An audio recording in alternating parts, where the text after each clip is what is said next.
যুদ্ধের উত্তপ্ত সময়, বাইরে শত্রুর চাপ, ভেতরে রাজনৈতিক অস্থিরতা। ঠিক এমন এক মুহূর্তে ইরানের ক্ষমতার কেন্দ্রে উঠে এলেন এমন এক ব্যক্তি যাকে এর আগে খুব কমই প্রকাশ্যে দেখা গেছে। বাবা আয়াতুল্লাহ আলী খামেনির মৃত্যুর পর মাত্র কয়েক ঘন্টার মধ্যেই ইরানের সর্বোচ্চ নেতা হিসেবে দায়িত্ব নিলেন তার ছেলে মুজতবা খামেনি। কিন্তু প্রশ্ন উঠছে, যুদ্ধের এই সময় কি তিনি ইরানকে নেতৃত্ব দিতে পারবেন?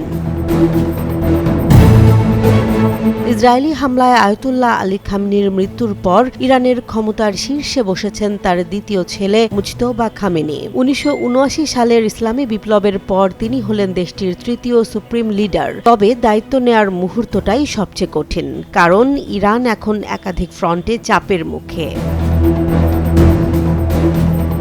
ইরানের সংবিধান অনুযায়ী 88 সদস্যের অ্যাসেম্বলি অব এক্সপার্টস নতুন সর্বোচ্চ নেতা নির্বাচন করে। এই পরিষদ মুজতবা খামেনিকে দায়িত্ব দেওয়ার সিদ্ধান্ত নেয়ার পরপরই তেহরান সহ বিভিন্ন শহরে কট্টরপন্থী সমর্থকরা রাজপথে নেমে আসে। আল্লাহু আকবার ধ্বনিতে মুখর হয়ে ওঠে রাস্তাঘাট।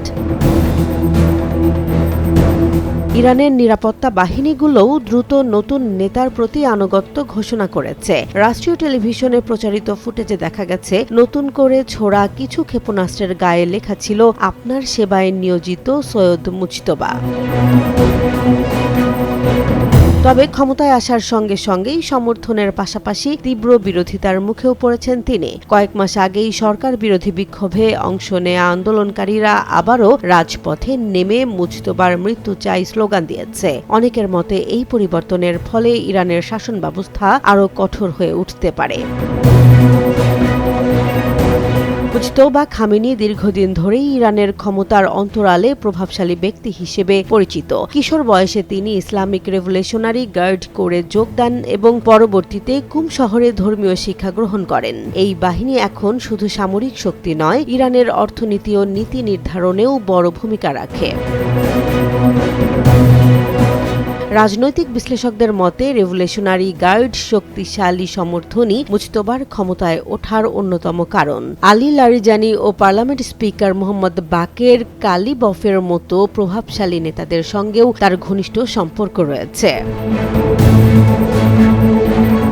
তবে আন্তর্জাতিক অঙ্গনে পরিস্থিতি আরও জটিল। যুক্তরাষ্ট্রের প্রেসিডেন্ট ডোনাল্ড ট্রাম্প ইতোমধ্যেই সতর্ক করেছেন, মুজতবা খামেনির নেতৃত্ব গ্রহণযোগ্য নয়। একই সঙ্গে ইসরায়েলের প্রধানমন্ত্রী তাকে স্পষ্ট লক্ষ্যবস্তু বলেও মন্তব্য করেছেন। ব্যক্তিগত জীবনেও বড় আঘাত পেয়েছেন নতুন এই নেতা। সাম্প্রতিক হামলায় তিনি শুধু তার বাবাকেই হারাননি, মা, স্ত্রী এবং এক সন্তানকেও হারিয়েছেন বলে বিভিন্ন সূত্রে জানা গেছে। নিজেও আহত হয়েছেন বলে খবর রয়েছে, যদিও তিনি এখনো প্রকাশ্যে আসেননি। এই পরিস্থিতিতে প্রশ্ন উঠছে, মুজতবা খামেনির নেতৃত্ব কি ইরানকে আরও কঠোর পথে নিয়ে যাবে, নাকি তিনি নতুন কোনো রাজনৈতিক দিক খুলে দেবেন? বিশ্লেষকদের মতে আপাতত ইরানের ক্ষমতার কেন্দ্রে কট্টরপন্থীরাই সবচেয়ে শক্ত অবস্থানে রয়েছে। তবে মধ্যপ্রাচ্যের চলমান যুদ্ধ, আন্তর্জাতিক চাপ এবং দেশের অভ্যন্তরীণ অস্থিরতা সব মিলিয়ে মুজতবা খামেনির সামনে এখন সবচেয়ে বড় চ্যালেঞ্জ হল ইরানের রাজনৈতিক স্থিতি ধরে রাখা। যুদ্ধ, শোক এবং রাজনৈতিক অনিশ্চয়তার মধ্যে দায়িত্ব নিয়েছেন মুজতবা খামেনি। সামনে রয়েছে কঠিন সময়, যেখানে তার প্রতিটি সিদ্ধান্ত শুধু ইরানের ভবিষ্যতে নয়, পুরো মধ্যপ্রাচ্যের ভূ রাজনীতিকেও প্রভাবিত করতে পারে। জেসমিন জাহান, নিউজ ডেস্ক, জনবাণী।